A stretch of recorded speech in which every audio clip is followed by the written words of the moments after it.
तो पूरा टाइम बाबा की ही संग में रहे, बाबा की ही समृद्धि में रहे, जिसको आज बाबा ने कहा है सत्संग। क्योंकि संग जो होता है वो बहुत बड़ी कमाल कर देता है। आज भी आप देखो, हम और आप जो कुछ भी बने हुए हैं वो सब संग से ही बने। भले पास्ट के संस्कार भी होते हैं, माँ बाप भी संस्कार देते हैं बच्चों को, लेकिन उसके बाद भी चेक क्या करते हैं कि इसका संग कौन सा है। तो हमें संग कितना ऊंचा मिला है, भगवान का संग मिला है। जब उसके संग में रहते हैं तो याद करना भी मुश्किल नहीं होता है। जब उसके संग में रहते हैं तो कर्म अपने आप श्रेष्ठ हो जाते हैं, और जब उसके संग में रहते हैं तो माया का परछाया भी नहीं पड़ता है। हमारे संग से कितने फायदे हो जाते हैं ना। तो आज बाबा ने संग को भी याद दिलाया है कि हम बच्चों को किसका संग करना है। दुनिया में किसका लोग संग करते हैं, सारा दिन में कभी भगवान की याद भी नहीं आती कई लोगों को, और हमें सुबह उठते ही भगवान मिलता है, हमारी पालना ही भगवान करता है, हमें उठाता भी भगवान है, हमें सुलाता भी भगवान है। तो कितने भाग्यशाली हो गए हमारे।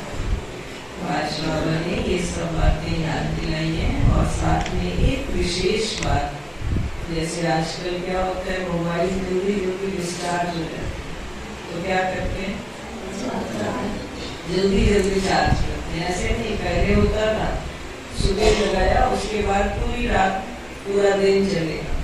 लेकिन अब क्या करते हैं, साथ में चार्जर लेके ही चलते हैं, जहाँ भी बैठेंगे तुरंत क्या करते हैं, काम दूसरा बातें करेंगे, कहेंगे पहले थोड़ा मोबाइल चार्ज करेगा। तो ऐसे ही आज भी बाबा ने कहा है कि जब आप कर्म क्षेत्र पर जाते हैं तो बीच बीच में 5 मिनट 10 मिनट भी बाबा से अपने आप को कनेक्ट करें। क्योंकि जब बाबा से कनेक्ट करते रहेंगे तो उसकी यूज बहुत होता है। जैसे मोबाइल का यूज बहुत होता है, इसलिए तो घड़ी घड़ी चार्ज करना पड़ता है। तो ऐसे ही हमारा भी यूज बहुत होता है। आत्मा रूपी बैटरी जो है बार बार यूज होती है, परिस्थितियों में, कर्म क्षेत्र में, अपने तन के साथ भी। तो बीच बीच में अगर अपने आप को चार्ज करते रहेंगे तो बैटरी चार्ज होने के कारण बाबा जी का कोई भी तूफान आएगा, कोई भी बात आएगी, कोई भी परिस्थिति आएगी, उसको सहज ही पार करेंगे, नहीं तो अटक जाते हैं।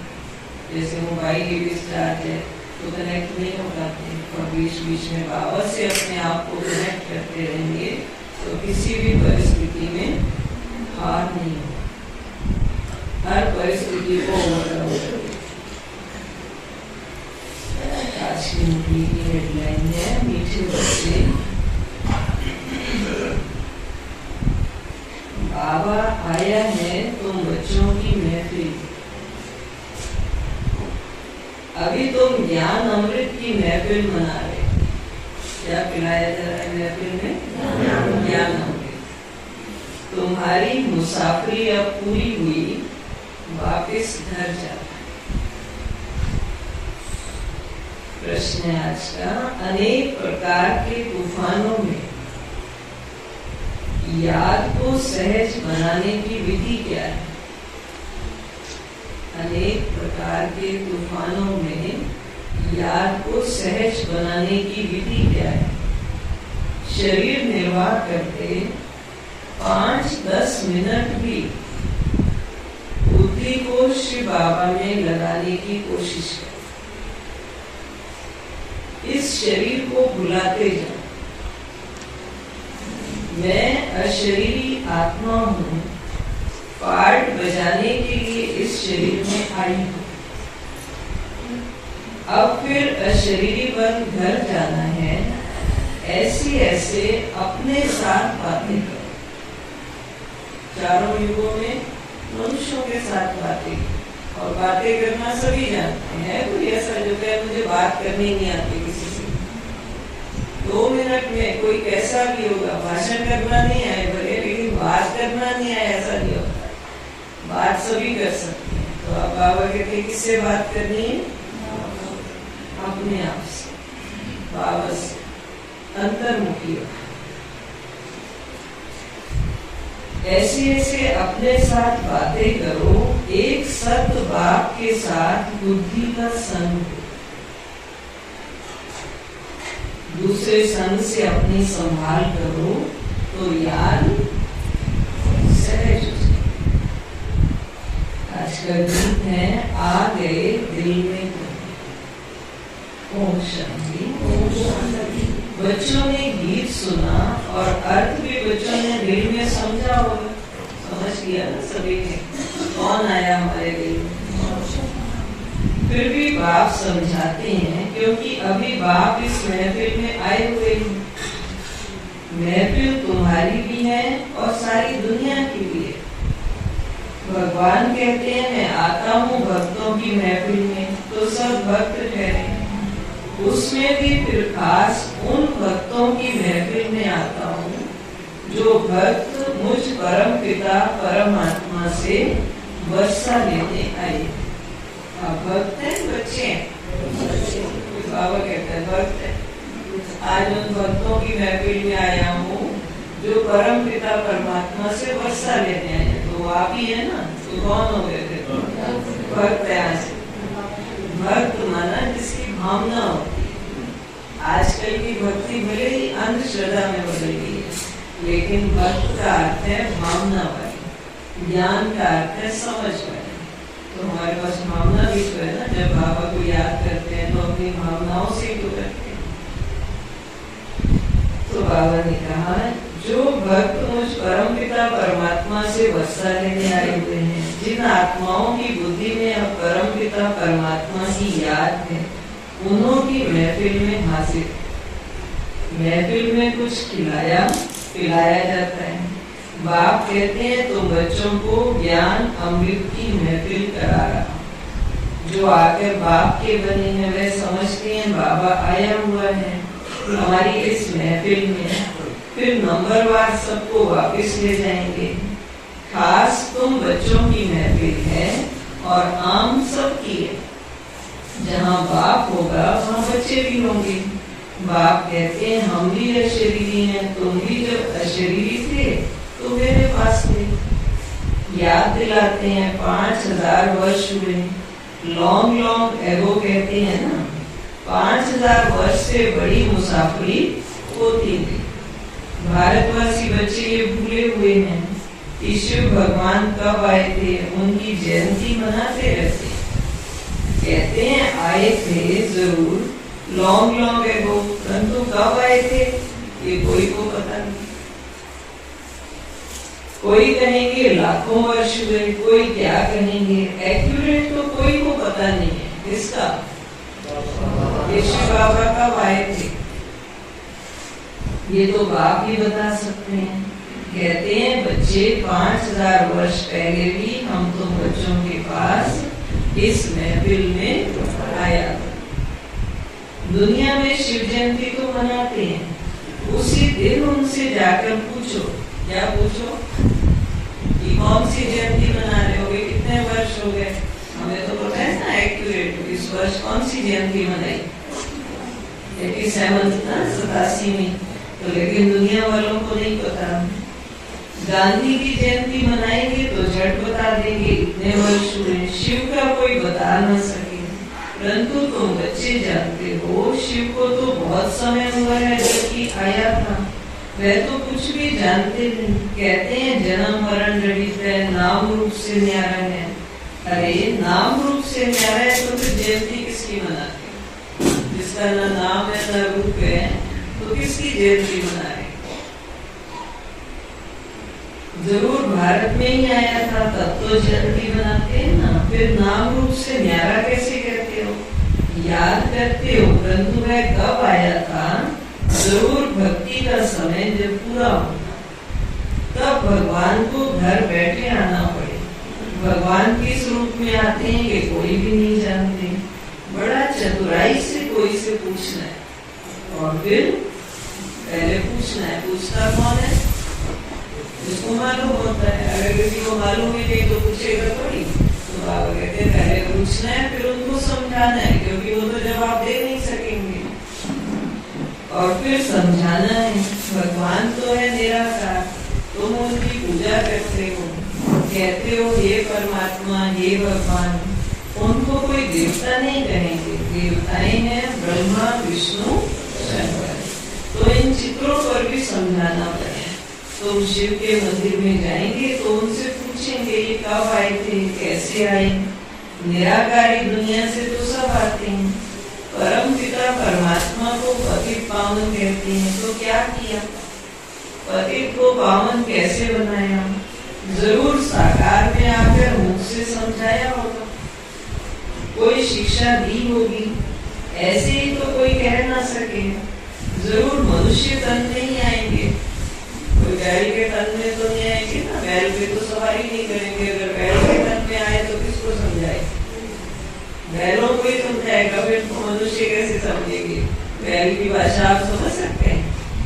तो इसलिए मनुष्य तन में आएंगे। भगवान आते हैं नई रचना रचने, तो जरूर कोई के तन में आया होगा। गाया हुआ है ब्रह्मा मुख से मनुष्य सृष्टि रची गई। ब्राह्मण सृष्टि नाम ने लिखा है। ब्रह्मा मुख कमल से मनुष्य रचे जाते हैं, तो जरूर ब्रह्मा के बच्चे ब्राह्मण ही होंगे। ब्रह्मा मुख वंशावली कौन होंगे? ब्राह्मण ही तो होंगे ना। प्रजापिता ब्रह्मा ने जरूर ब्राह्मण ब्राह्मणियां रचे होंगे। सिर्फ मेल रचे तो वृद्धि कैसे हो? सिर्फ फीमेल्स रचे तो भी वृद्धि कैसे हो? इसीलिए दोनों ही हैं, ब्रह्मा कुमार और कुमारियां। नहीं तो ब्राह्मण संप्रदाय कैसे बने? परम पिता परमात्मा रचयिता बेशक है। ब्रह्मा द्वारा मनुष्य सृष्टि रची जाती है, तो जरूर ब्रह्मा तन में आना पड़ता होगा। ये बातें जो अच्छी रीति समझकर और धारण करेंगे, वही फिर जो खुद अच्छी रीति समझ करके और धारण भी करेंगे। सिर्फ ऐसे नहीं सुन लिया इतना ही काफी है, या हमने तो समझ लिया, नहीं, समझ करके धारणा हुई तो फिर दूसरों को देने बिना रह नहीं सकते। जो पूरे राजयोगी होंगे, बाप और राजाई को याद करते होंगे, जिसके लिए भी बाबा कहते हैं बच्चे स्वदर्शन चक्रधारी बनो। सब तो पूरा याद करते नहीं, बाबा के पास आते हैं, कहते हैं ज्ञान तो सहज है, चक्र को भी समझा है, 84 जन्मों का राज भी ठीक समझा है, 84 जन्म तो जरूर लेने हैं। और जो पहले नंबर में आते हैं वही 84 जन्म लेते। ये तो सब ठीक है, परंतु याद में रहना ये थोड़ा मुश्किल है, बड़ा मुश्किल। बाबा कहते हैं याद में रहना ये बड़ा मुश्किल। ज्ञान सुनना मुश्किल नहीं है, ज्ञान में देखो सब कंसंट्रेट है, लेकिन योग में थोड़ी बड़ी बुद्धि कहीं ना कहीं बात करती है। योग में अनेक प्रकार के तूफान आते हैं, उनको कैसे वश करें, उसका उपाय क्या है, कौन सा टाइम है जिसमें अच्छी रीति याद कर सके। तो बाबा ने समझाया है, यूं तो चलते फिरते उठते बैठते याद करो। अभी तुम यहाँ बैठे हो, हम तुमसे पूछते हैं स्त्री को याद करते हो? याद करते हो? बाबा कहते नाम ही सुना और बुद्धि कहाँ चली गई? बोले यहाँ इस सभा में नहीं भी बैठी होगी या किसी का युगल नहीं भी बैठा होगा तो बुद्धि 1 सेकंड में चली जाती है ना, टाइम नहीं लगता। तो बाबा कहते हैं अब नाम सुना स्त्री का और बुद्धि जब स्त्री की तरफ आई तो बुद्धि का काम हो गया ना। वैसे ही तुम कोई भी काम शरीर निर्वाह करो, परंतु शिव बाबा के पास बुद्धि लगाने की कोशिश करो। 5-10 मिनट भी याद करो, जरूरी नहीं 1 ही घंटा बैठ के याद करना, आधा घंटा बैठ के याद करना। कई कहते हैं क्या करें, हम चाहते हैं हम 1 घंटा जाके योग करके आए, परंतु टाइम ही नहीं मिलता। अब 1 घंटा मिलेगा नहीं तो करेंगे नहीं। आप कहते 5 मिनट भी मिले, घर में ही बैठ जाओ, एक साइड पे बैठ जाओ, सारे अपना कुछ काम कर रहे हैं, आप अपना काम करो, अपनी कमाई करें। हाँ, ये माया विघ्न जरूर डालेगी, तूफान बड़ी जोर से आएंगे डगमगाने के लिए, परंतु फिर भी तुम अपना पुरुषार्थ करते चलो। इस शरीर को भुलाना अथवा बाप की याद में रहना बात की। शरीर भूल गया तो कौन याद रहा? आत्मा का कनेक्शन किससे? परमात्मा से। अपने को आत्मा अशरीरी समझना पड़े। मैं असुर अशरीरी था, पार्ट बजाने के लिए ये शरीर लिया, फिर अशरीरी बन घर जाता हूँ। बुद्धि में सिर्फ बाप और बाप का घर याद हो। बाप का घर वही है जहाँ अब जाना है। फिर ये बुद्धि में है बाप की प्रॉपर्टी है सतयुग, तो एक बाप की याद से वह भी याद आएगी। क्या याद आएगी? प्रॉपर्टी। बाबा याद आया तो बाबा की प्रॉपर्टी भी याद आएगी ना। भक्ति मार्ग में अथवा ज्ञान मार्ग में बुद्धि तो और तरफ जाती है। कन्या की सगाई हो जाती है, फिर एक दो की याद रहती है। भक्ति में कोई बैठेंगे तो भी माया विघ्न डालती है। बुद्धि धंधे आदि तरफ चली जाती है। माया की दुश्मनी है। इससे भक्तों से भी, ज्ञानियों से भी, सबसे दुश्मनी है। क्योंकि माया का तो काम नहीं है आपकी बुद्धि को भटकाना, बुद्धि को विकारों की तरफ ले जाना, बुद्धि को देह की तरफ ले जाना। तो इसलिए बाबा कहते हैं माया कौन है? दुश्मन है। किसकी? भक्तों की भी, ज्ञानियों की भी। माया की तो दुश्मनी है ना। भक्त देवताओं को याद करेंगे तो भी बुद्धि और तरफ भाग जाएगी। माया बुद्धि को ठिकाने लगने नहीं देती। ऑफिस में भी जाते हैं, उसी कार्य में बुद्धि रहती है।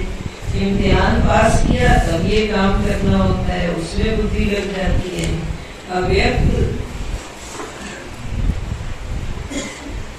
अव्यक्त चीज में बुद्धि लगाने में माया हैरान है। दूसरे काम धंधों में देखो कोई बुद्धि डिस्टर्ब नहीं करती। ऑफिस का काम कर रहे हैं, दोस्तों से मिल रहे हैं, टीवी देख रहे हैं, वहां थोड़ी माया आती है। माया कहाँ आती है? जो चीज दिखाई नहीं देती उसको देखने में, बाबा को याद करना उसको देखने में माया डिस्टर्ब करती है।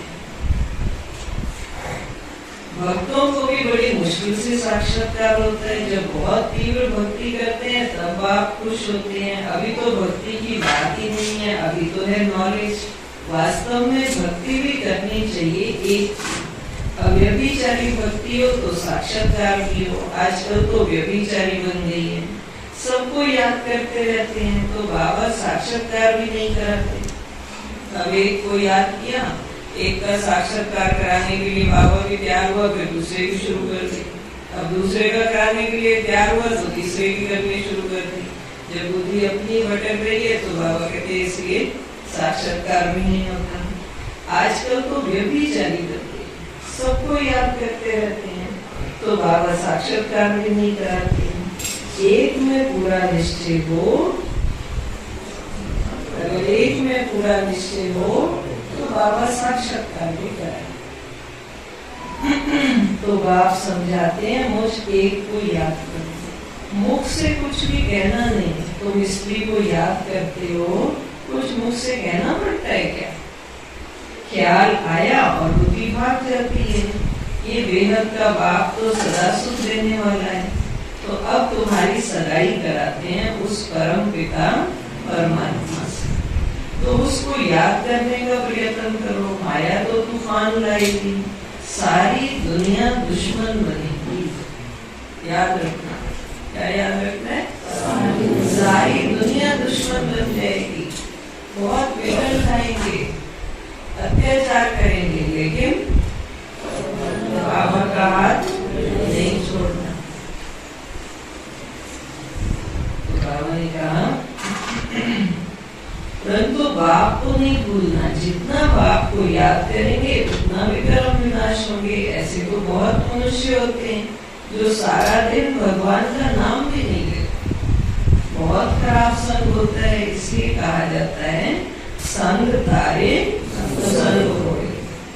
सत परम पिता परमात्मा का संग ही पतित से पावन बनाएगा। अभी तो सारी दुनिया पतित है, उनको संग चाहिए पतित पावन का, तो जरूर उनको यहाँ साकार में आना पड़ेगा। सत एक ही है।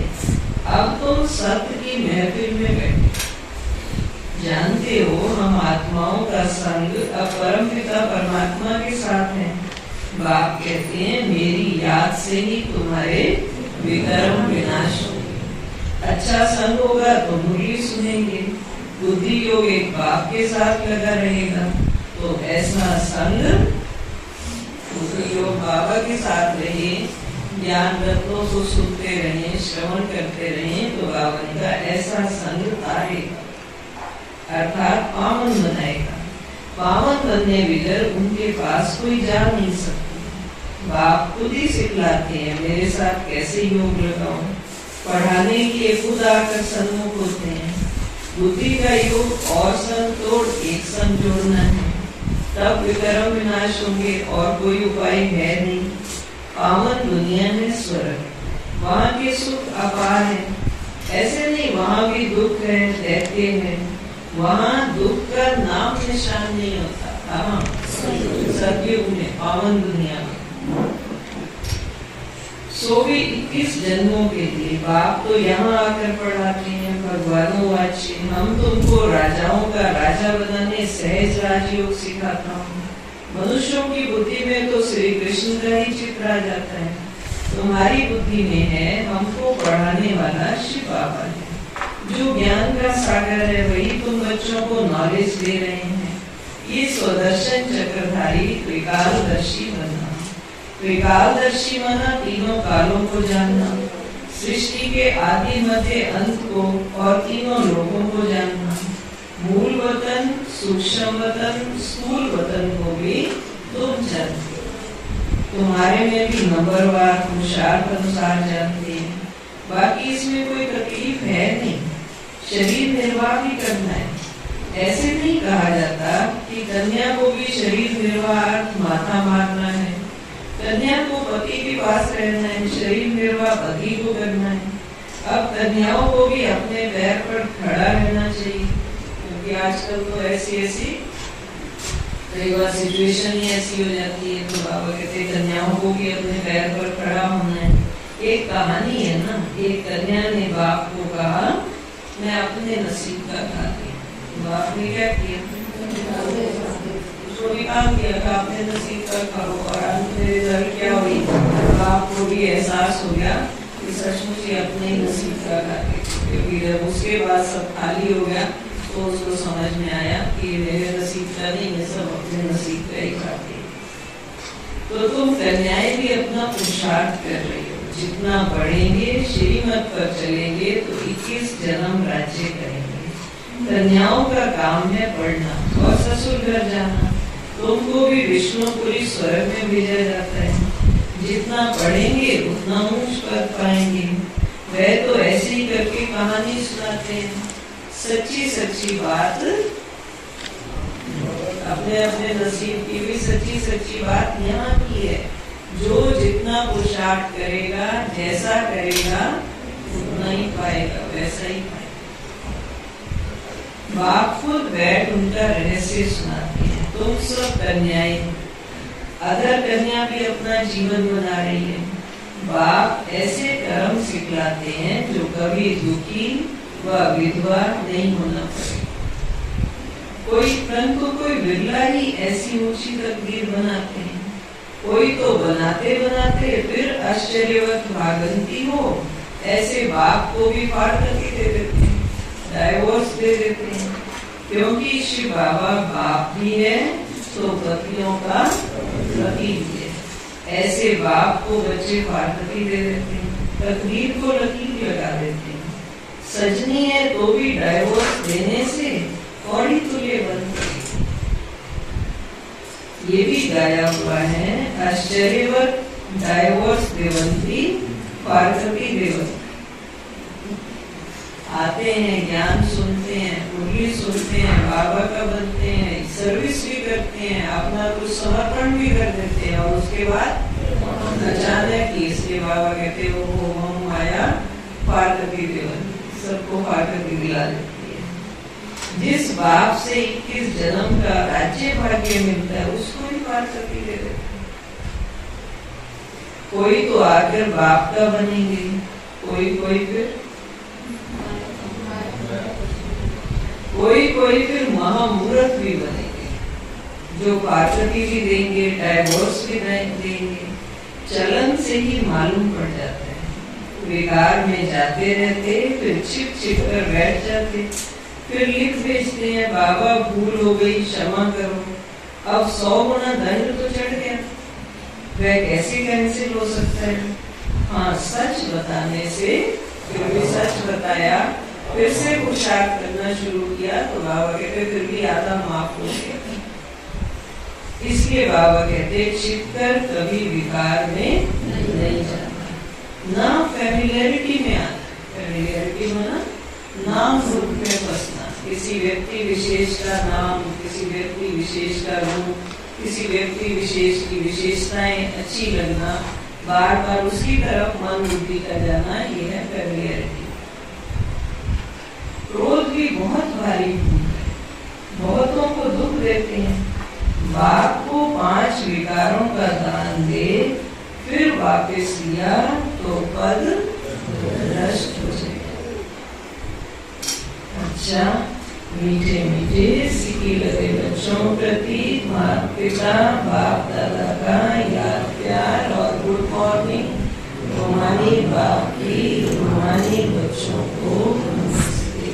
रूहानी बच्चों की तरफ से रूहानी बाप दादा को याद प्यार और नमस्ते नमस्ते। धारणा के लिए मुख्य सार है अपनी ऊंच तकदीर बनाने के लिए, अपनी ऊंच तकदीर बनाने के लिए विक्रम विनाश करने का पुरुषार्थ करना है।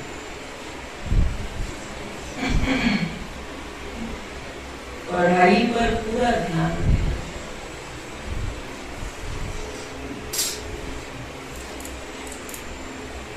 कुसंग से अपनी संभाल करनी है, पतित पावन बाप के संग से स्वयं को पावन बनाना है।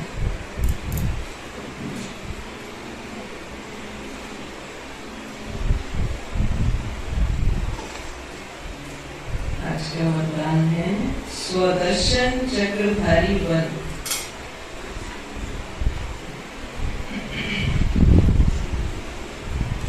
स्वदर्शन चक्रधारी बन, हर कर्म चरित्र के रूप में करने वाले,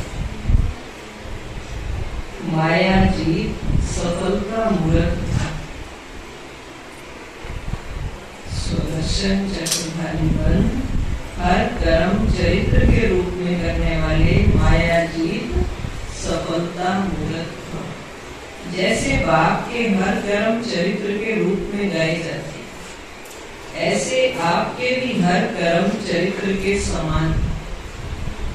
जो बाप के समान स्वदर्शन चक्रधारी बने हैं, उनसे कभी भी साधारण कर्म हो नहीं सकते। स्वदर्शन चक्रधारी की निशानी ही है, क्या निशानी है? जो स्वदर्शन चक्रधारी होगा उसकी निशानी ही है सफलता स्वरूप। जो भी कार्य करेंगे उसमें सफलता समाई हुई है। स्वदर्शन चक्रधारी माया जीत होने के कारण सफलता मूर्त है, और जो सफलता मूर्त है वह हर कदम में पद्मा पदम प्रतीक है। जो सफलता मूर्त है वो हर कदम में पद्मा पदम प्रतीक है। आज का स्लोगन है खुशी के समर्थ संकल्पों की रचना करो तो तन मन से सदा खुश रहेंगे। खुशी के समर्थ संकल्पों की रचना करो तो क्या होगा? तन मन से सदा खुश रहेंगे।